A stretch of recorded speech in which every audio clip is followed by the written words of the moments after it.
This week, we had some schools doing some important community meetings with, not only with parents, but with also with staff concerning NES and the future of their school. And we found a pamphlet that's not so nice. I wouldn't want to. If Mike Miles looked at this, I don't think they would want to. I don't think he'd want to see this. This is a no-no. More on this when we get back.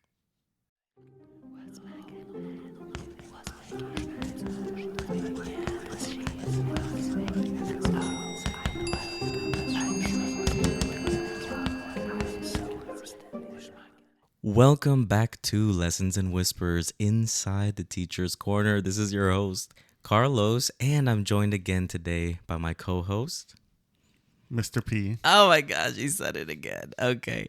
Yeah, so man, it has been, I can't believe we do this once a week, but I feel like so much happens, Like I feel like it's been like 2 or 3 weeks since we did the podcast. I don't know. How do you feel? I feel like a lot happens, and then we forget some of the stuff that happens. Yeah, it's crazy. But this week, I think it's fair to say that a lot of schools held their meeting with their communities and their staff about the future of their school concerning NES. Some schools found out that their school is going to be NES next year, and some schools found out that they have the option to opt in or opt out. To start off, I found this flyer. I guess you could say it's a flyer of a school. I don't know the actual school of which school is actually that made this flyer, but man, the stuff on this is crazy. I could say for sure, my school, at least my admin, have been very like in the middle when presenting the information. They haven't been very biased about it, but this flyer is biased with a capital B. I'm telling you, like they made the message clear. And I think you can tell how clear it is just based off the first part at the top. It's in bold. It says schools that become NES schools will face numerous negative changes. Now, I believe this was given to the parents for this particular school. I don't know. What do you think about this pamphlet, Mr. P? Yeah, I mean, I say it says face numerous negative changes, but you don't see anything that says positive changes as well. So yeah, you can tell that this is very biased on one side, right? Extremely biased, especially if you listen to our previous episode where we talked about the positives that come with an NES school. On paper, of course, we don't really know for a fact how it's going to be. But this school's already going in with a negative mindset. So I'm assuming this school in particular has the option to go NES, and that's why they're doing the voting. But some schools that don't have the option actually don't vote, but they do get a nice presentation about what it's going to look like next year. So I want us to go over this flyer because this has a lot of, I would say, contrast, but also a lot of connections to what we talked about in the previous episode. So the first thing is that obviously with a lot of negative changes, this is one of the first things which we talked about before and we knew about is the loss of school library. Okay, so on this pamphlet, they are talking about how this NES schools are changing libraries and turning them into team centers. And for students who did not master a particular lesson, they would go there to get further guidance and help with that skill. And apparently, this would be considered a negative change. How do you view that? I can see how it could be viewed as a negative change, especially because you're turning the library into a team center, right? Yeah. So instead of kids going out there checking out books, things like also gotta remember a lot of kids don't have access to books at home, right? That's so true. Either because they just don't have a way to get to the public library, which is free, or they just don't have the money to buy their own books. So sometimes this is a good thing for them, right? Yeah. But it also depends on the school, because I remember the school that I worked at. They never had a librarian. Really? Yeah, so I thought that was like a thing. Every school needed one. Yeah, so it was supposed to be, but they just didn't have one. Right. And so who runs the library? So the library wasn't really being used at that school.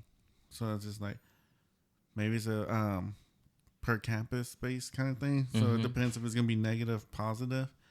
I also heard that what they did is they took out everything from the middle of the library. Right. Because they need to make space for a desk and chairs and all that for all the Mm-hmm. students to sit in. But then everything around the library stays. So if you have books and things like that, that can stay there. So you can have some people are doing to where from 6:30 to 8 they can check out books. From 4 to 5 they can check out books since they gotta be there that extra time. So it all depends because it's still being used, but just differently. And then again, I'm pretty sure it's gonna be based on campus as well. Right, right. And I haven't really heard a lot of things coming from actual NES teachers. There's a lot of things being said from NES aligned campuses. We'll get more into that towards the end of the episode. But let's continue down the list. There's this part right here that says no true dual language instruction. Which means almost all instruction is in English, including reading instruction. Now, I don't come from a school that does dual language or any dual language programs. I mean, we have like bilingual, right? But it's not like, from my understanding, is that the dual language, it can go up all the way like through middle school and high school, if I remember correctly. I think based on how they're wording this, I think they meant like a way for students to have bilingual or ESL Okay. or anything like that. Just because dual language schools here in the HISD, there's only a few of them. Right? So, I don't think they're that big. So I think what the person meant to do on this flyer, if they really want to advocate for that, was no bilingual or ESL supplements or anything like that. That's interesting. That's interesting. And I actually kind of agree with this just because I've even looking through a lot of the slides, and I teach lower grade, right? A lot of this stuff on there is not very ESL friendly, but I can't speak for the Spanish part. I'm not sure how they're doing that at NES schools, but for sure I can say a lot of it, which thankfully you do get the opportunity to actually change the slide. So if you want to make it more ESL friendly, you have the authority to do that. It's within your grounds. But I can see where this person's going with that. For the next part, for number 3, you want to read that one? It says kids are not allowed to read novels and books. Oh, Miles says that reading must be taught with district worksheets, and they can read books after school. Now they put that part in quote, so that means that's a direct quote. But the part where it says taught with district worksheets, I don't know if that's something he specifically said. I mean, I will say growing up, at least in elementary school and middle school and high school, being able to read novels was something that was big, at least for our school. I mean, I went to a public charter, right? Mm-hmm. So for that grade level, everybody read the same novel for whatever book study we were doing. Elementary school, I remember that being a big thing in reading. Obviously, things have changed since those times, but I mean... The only reason why I can see why he might have said that could kind of come off as negative, right? Is because I do know some teachers probably just use that. Oh, just read your novel. That's another thing just too. It's 15 minutes. Just read your novel. Mm-hmm. All right, everybody read your novel. And while they're trying to work on something else, right? That's the only reason why I could think he said that. But again, I can see why it comes off more negative than positive because, yeah, you want to read with your classmates. You want them to get that the love of reading, and everyone's just reading that same book, and we all can share this experience of the book. Right. I would even go as far as to say, when you look at what's being taught, I mean, the science of teaching reading, that's something that's big with NES schools. There's even a whole class just on how to think. So I think they're really pushing that because at the end of the day, we need strong readers. Mm-hmm. If we can have independent, strong readers, I mean, your love for books will eventually grow. And, it's not saying that you can't ever, like it says, you can... After school, maybe that's when they'll be able to do and check out books. Like I said, a lot of this is in the air. We don't really know for sure how this is gonna really look like. At least me and Mr. P don't. But there will be signs. Who knows? Maybe we might know next year. I don't know. Oh my gosh, it's so crazy to even think about it. All right. This next one's hilarious, in a way, right? It says kids are denied bathroom access, and it says during instruction. Oh, that's during instruction, right? I guess they messed up. They should have bolded out. Yeah, I was just like, I would have. Yeah, they clearly made. They should have double checked this, honestly. But it says this is especially harmful for young children and menstruating girls. Kids must carry a traffic cone as their bathroom pass. I don't know why that makes me laugh. Just imagining a kid with a traffic cone going to the restroom.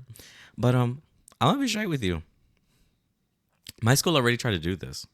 Not the traffic code thing, but they were very strict on kids should not be leaving the classroom during instruction. And Mm-hmm. we're not even NES, and we already started doing that. I will say we did have some accidents. Okay, we did have some accidents. But I wouldn't say this is strictly just NES. I think it's like a Mm-hmm. school thing, but I know for sure NES is more strict on this. I think what gets confused Yeah. is when it says denied access during instruction. Mm-hmm.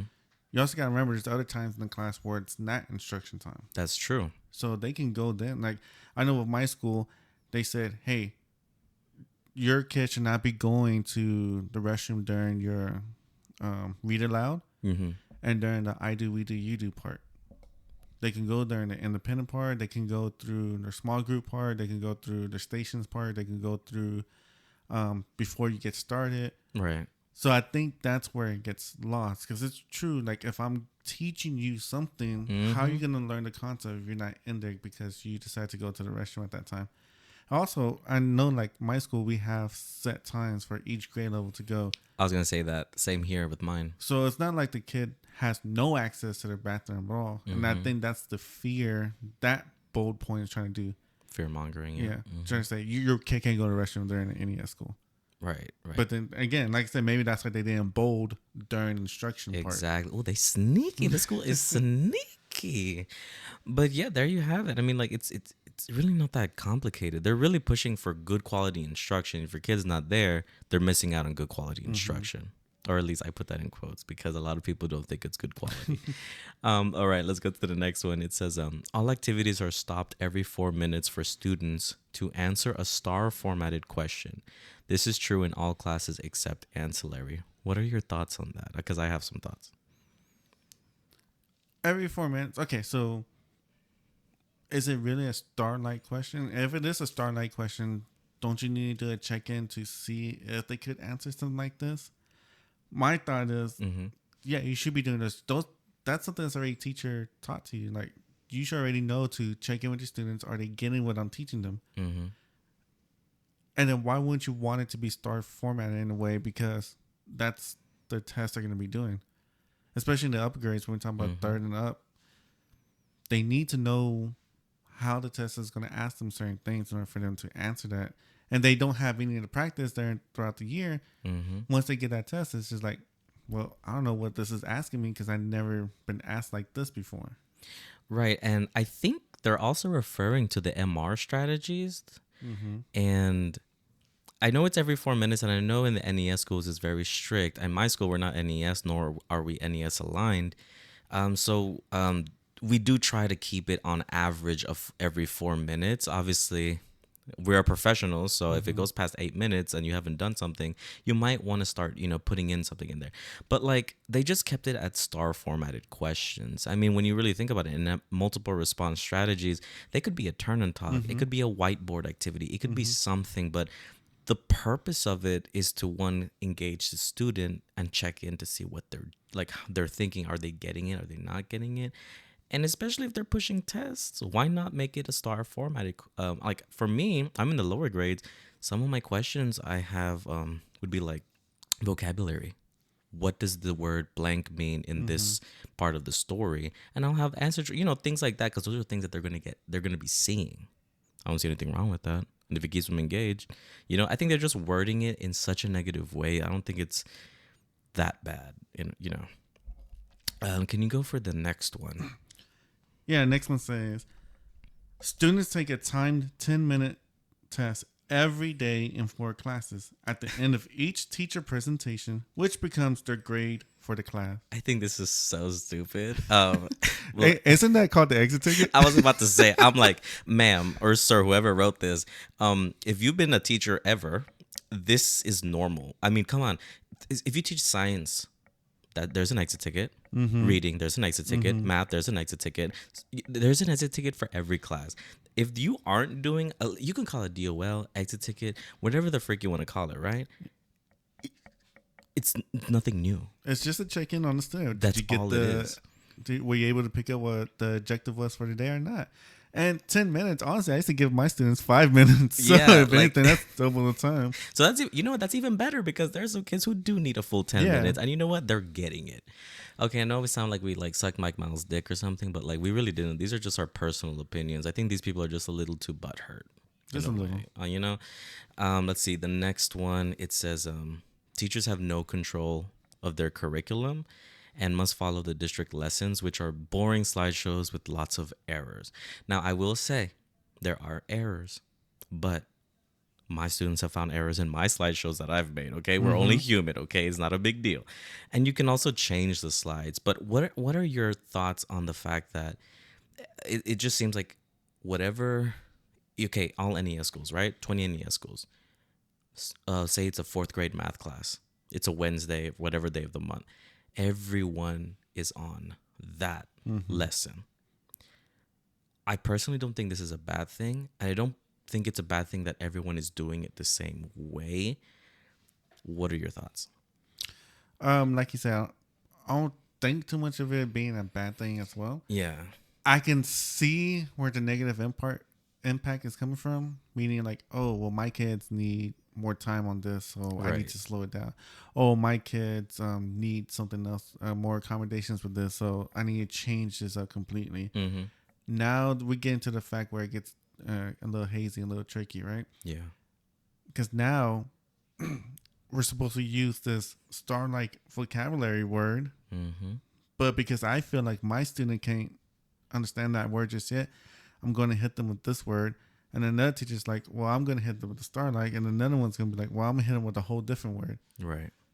And when they go up through the grade levels, this is like, I didn't learn that word. I didn't know that's what that meant. Because even I had students go, oh, is that what that word means? My last teacher would say this. I was like, well, you need to know what this means because this Right. is what's on star. Exactly. Like I can teach you, yeah, this word means that, but I'm going to be using this word. Like the fact when we switched from trying to remember, it was in reading. We switched wording on a question. Give me a second. Let me think about it real quick. It wasn't it wasn't called main idea anymore. Oh, okay. It was called central idea, Mm-hmm. and you have to know central idea. Now, did I ever use main idea in the class? Yeah, because they were transitioning from that switch, right? Mm-hmm. But every time I used main idea, I always make sure I hit it with central idea. Mm-hmm. Hey, here's the main idea, now known as central idea, y'all. Okay, and that's how we use it. But Mm-hmm. I think that's what people are trying to say. We don't have any we can't do anything with the curriculum. It's just Right. like, well, there's parts where we want you to have it the same Mm-hmm. because we need that, and then you can change things throughout for your class. Like you can update your slides, you can update the errors, you can Make it more ESL friendly, like yeah, I mentioned earlier. and So make it many- for your class. Like Exactly. As long as what you're teaching is what is supposed to be taught. And you know, I like it because I feel like before, like the math teacher is doing this, but then the other math teacher in the same grade is doing something completely different. It's really hard to pinpoint where like when you get your data is like really hard to say. I was like, well, this teacher's doing this teacher's doing that. If everybody's doing the same thing, and if a kid is not getting it, I mean, that's what those team centers are for. They move them there and they reteach or do what they need to do to help them get onto speed, right? And then you're working with the other ones who did get it and making sure that they can, get more advanced things and just build off of that. And I can see where they're coming from, but at the end of the day, I would like to believe that our district has the kids' intentions, like they're thinking of our kids. I like to think that. I don't know what everybody else thinks, but I like to keep an open mind. you go ask these parents, go ask that Facebook page. They're not gonna think that. No, they're gonna kick me out. Okay, they're gonna be like, "Get this freaking Mike Miles lover out of here," which I don't really have an opinion on. I don't know the guy. Let's see. Let's go to the next one. It says, no longer allowed friendly decorations, projects, social emotional learning, coloring for young children, or even first day get to know you activities. Miles says all these activities waste time. Now, I'll say this. My school, not big NES, nor NES aligned. We already said peace out on the introduction activities for day Mm-hmm. one. They said, no, you're going straight into this. Like, we're going straight into this curriculum, like today on day one, which made it hard in the beginning, but it's fine. But I don't think this is just exclusive to NES schools. What are your thoughts? Some of these I can see why it's a waste of time. Some of them I can see maybe how it could be wasted time. Right. Reason why is because okay, let's look at that first day, like first day activities or that first day get to know me or first day setting up the procedure. Mm-hmm. I still think that's kind of important because they don't know you just yet, and Mm-hmm. they, parents expect them to learn from you through the whole year. Especially next school year, which is going to be 180 days, so they're going to be with you for 180 days. Mm-hmm. Get to know your teacher at least somewhere in the beginning, know the procedures, know what to do in the classroom. That has to be important. You got to set up that classroom management, right? And I would say this: my classroom management did suffer because of that. Honestly, Mm-hmm. it really did. But there are some teachers that are gonna take that and do a week, 2 weeks. They're gonna push it That's as so much as they true. can Oh because my they gosh, say you're right. they're gonna say, "Hey, I need this time, and we can't start lessons, we can't start real Mm-hmm. activities until I get this." Which, if you know how to have great classroom management, honestly, a day, maybe two max, is all you need. I would say 2 days is the Mm-hmm. maximum. I think after that you can start rolling with the punches. I Because really you can think. fix things throughout the year Oh too as well. yeah. And if you're always setting up the expectations Mm-hmm. every day, make sure you go in classroom rules every day real quick. Mm-hmm. Like that's not going to be an issue. Also, the coloring part. I've had fifth grade teachers just print out coloring sheets for no reason, just so they can kill time. So I think that's where the wasted time comes from. Now, Mm-hmm. if you're doing a color activity sheet and it has to do with math, it has to do with reading or anything like that, Yeah, especially in the lower grades. yeah, especially in the lower grades where they can't really write just as well yet. Mm-hmm. Yeah, that's kind of neat in a way, right? Yeah. But I think what happened is that people took that out of context. Mm-hmm. Oh, he just doesn't want coloring at all, and I don't know. Again, I didn't see the interview where he probably might have said that. I haven't been able to judge how he said it or anything like that. Right. But based on just coloring in the classroom, I can see how it's wasted time. Yeah, yeah, no, for sure, for sure.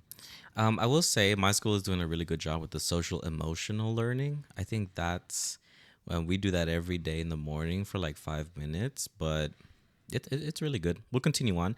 It says NES schools have longer school days, so from 8 a.m. to 4 p.m. and no after school programs. For that one, I mean, okay, look, this is how I thought about it. Okay, now you tell me if you thought of if you can feel what I'm putting down. Okay, if you could pick that up, right? So, 8 a.m. to 4 p.m. That's an 8-hour workday, right? Slightly more than what we're getting right now because we're like what 7.75. Yeah. Okay, now this is obviously if you're morning duty or or afternoon duty, this might look different, right? So some of us might have to get there at 6:30 and stay till I guess the 4, and some will get there before I guess 8 before they have to teach, and then what does it look like after school duty or afternoon duty is like till 5, I believe so. Yes, till 5. right? So but look, this is the part where I was like, okay, this sounds like a lot, but then I was thinking about this. First off, we're salary, right? Mm-hmm. So I'm thinking this is in the means of their authority, like they can do this, which I've heard people saying that this is completely legal. But the other part is, if you remember from the previous episode, we talked about they were pushing a work-life balance. A lot of our look, I did the math from 8 to 4, right? Not including the other things. That's already a 40-hour work week. Okay, teachers don't work 40 hours a week. We work more. I would say. I would say it's fair to say we work more than 40 hours a Mm-hmm. week if you include us taking our personal time, right? But under the NES, they said that, and we had that interview with the other teacher, and she had planning time. She had a lot of stuff to do during the school day. And I'm thinking, if I'm leaving at 4 p.m., that means I'm done. Like, I ain't got to worry about anything, you know? So I'm thinking, if they are true to the work life balance, maybe, I mean, a 40-hour work week, and you tell me I don't have to think about or do any grading, because remember we did talk about they will be having people in each grade level doing the grading, handling the grading. Mm-hmm. So I'm thinking I can see why this could be an issue, but I also see how this could be good. I don't know. What are your thoughts? I mean, me personally, I don't mind it. Okay, one of the things I think it does benefit, especially in the elementary level, Oh yeah, kids don't have total control of what time they get to school. that's true. It's not their fault. It's the parents' fault. We start our tardy passes at 7:35, but time is 8 o'clock. We still have a bunch of kids still showing up. So now we're saying we're gonna start at 8. I think it's gonna help them a lot, Right. because now all these kids who were tardy from 7:35 to 8 are technically no longer tardy. They're no longer missing instruction. They're no longer having to worry about, did I get out of school on time? They will be on time. Yeah, of course, you're still probably gonna have the ones that are still late, because even now, like, we still have kids that show up like 8:30, 9, like a bunch. They're still showing up that late. But I think this will help out, because I'm a morning person, but sometimes I'm just not fully awake as well that early. So, and if they need to drop off the kids earlier, 6:30, so they have from 6:30 to 8 to get to school. There should really be no excuse for any child to be late, unless an emergency happens or anything like that, right? So I think starting a little bit later is good for the kids. Oh no, for sure. I'm even seeing how this would benefit my kids. I have like a few that get tardy passes every day, but under this time frame, they would be on time. All right, let's continue on. It just says campus administration has no control over staffing. I don't know how that's gonna work. We're skipping. It says recess has been shortened. I don't know much about that, but have you heard anything about recess?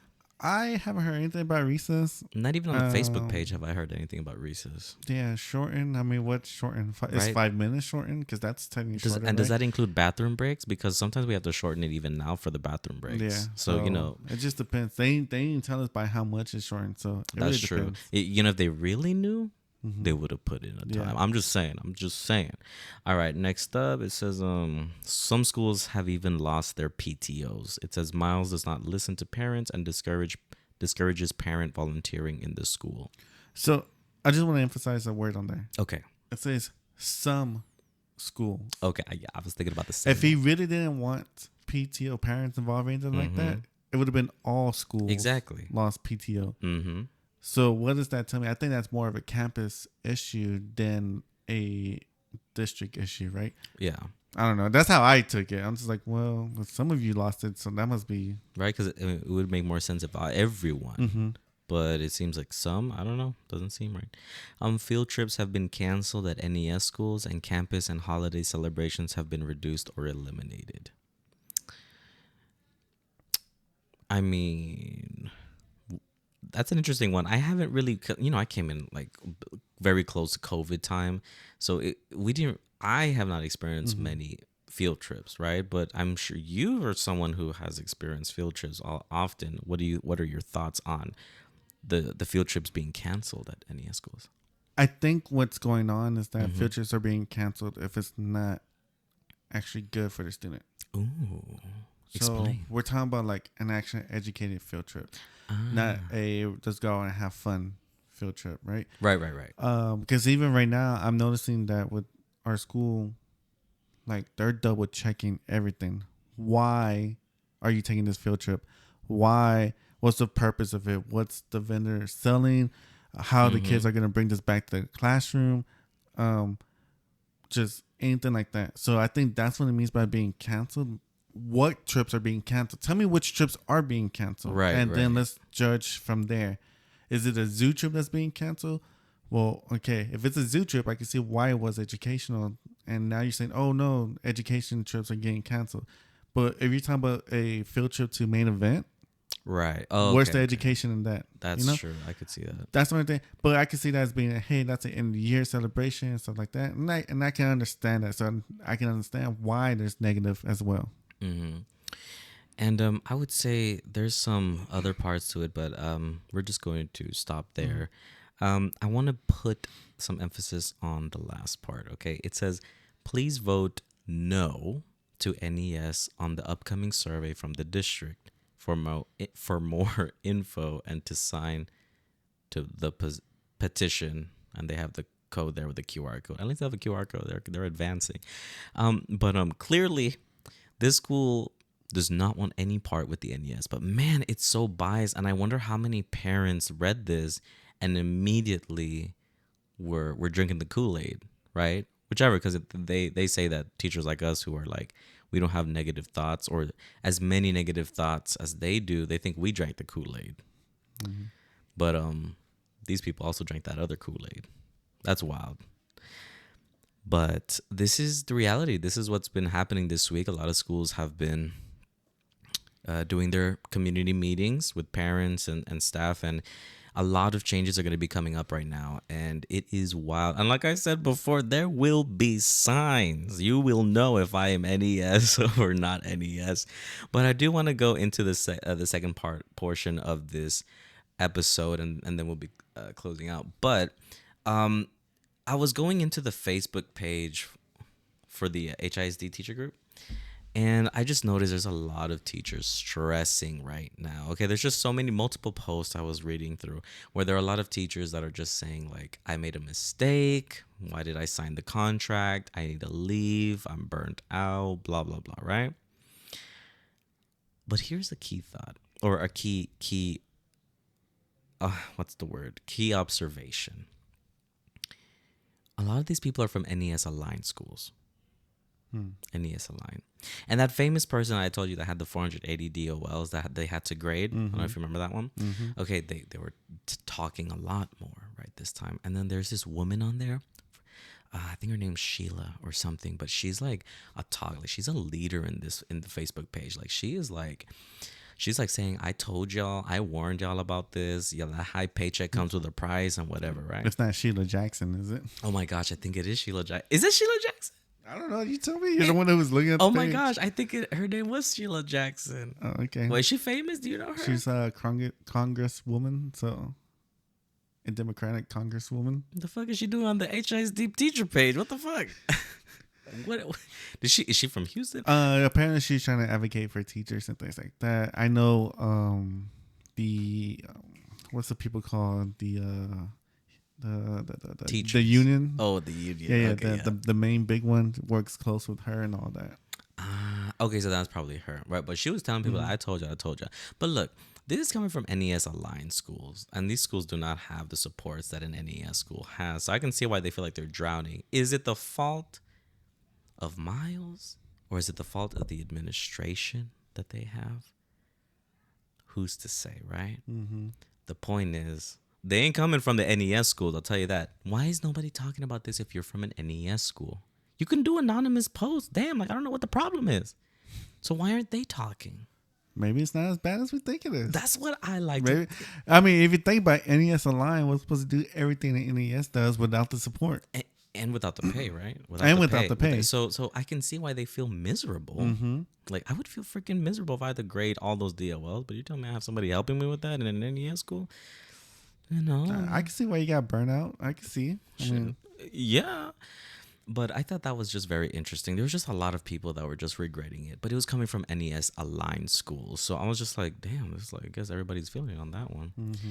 But man, I forgot to tell people. I mean, oh my goodness. Y'all, okay, look. Y'all already know. We've talked about this many times on other episodes. But we're not only on Apple Podcasts. We're on Spotify. We're also on other platforms. You just got to put, there's just so many out there, right? But like, just type in our podcast name, Lessons and Whispers Inside the Teacher's Corner. You'll see a mildly attractive man. I keep saying mildly, but one day I want to say strongly attractive. Maybe in the summer. I don't know. Summer body. Oh my gosh. Maybe. I don't know. But if he has a bag on his head, that's me. Okay. So follow us on there and definitely leave a review letting us know, because, you know, as educators, I like to think that I like feedback. What are my lows and what are my grows? You know, I want to know how we're doing. So it only take like a few minutes. You could just put a 5-star if you want to, whatever, you know. But like, definitely leave a review. Follow us on there, and we post every Monday at 6 a.m. for those early people. Okay. For those people that are about to get ready for the NES. For the NES, you clock it in at 6:30. For those people right there. Okay. For you, we did this, okay? So, anyways, you guys have a wonderful. Well, I'm saying goodbye when these people know they could follow us on X at Mm-hmm. whispers_20, so you can get all the deets and other future posts, which I am working on the ball right now. But I just need some more information. Regardless, follow us on there. Follow us under your podcast app of choice. And we will see you guys next time after a whole bunch of shit. I'm pretty sure a lot of shit is going to go down this week, okay? I'll tell you that. But this has been your host, Carlos, and the co host, Mr. P. And you've been listening to Lessons in Whispers inside the Teacher's Corner. Goodbye.